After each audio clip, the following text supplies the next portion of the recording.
মাছের ঝাল রান্না হবে, তাই মাছটাকে আগে আমি একবার ভেজে নিচ্ছি।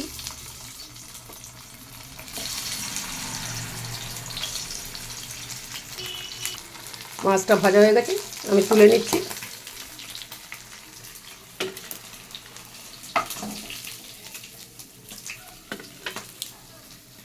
দিয়ে দিচ্ছি কালো জিরে ফোড়ন, পেঁয়াজ বাটা,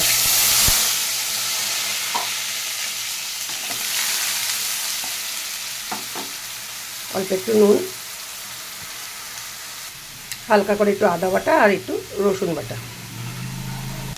দিয়ে দিচ্ছি টমেটো বাটা,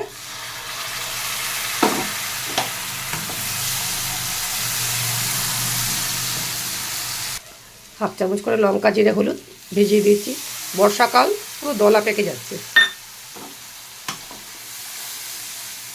ভালো করে মশলাটা কষা হোক। মশলাটা আমার কষা হয়ে গেছে, দেখতেই পাচ্ছেন তেল ছেড়ে দিয়েছে। আমি দিয়ে দিচ্ছি এর মধ্যে সামান্য জল।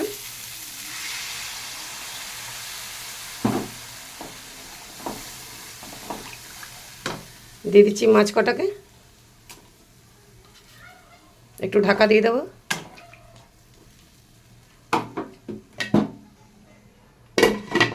পাঁচ মিনিট পর নামাবো।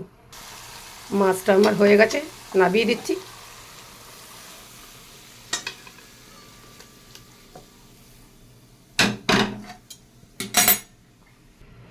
যদি আমার রান্না দেখে ভালো লাগে তাহলে আমার চ্যানেলটাকে সাবস্ক্রাইব করে নেবেন, ইউটিউব চ্যানেলটাকে সাবস্ক্রাইব করে নেবেন।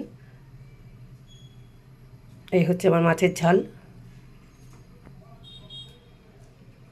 ফলোয়ার্স করে দেবেন একটা। ধন্যবাদ।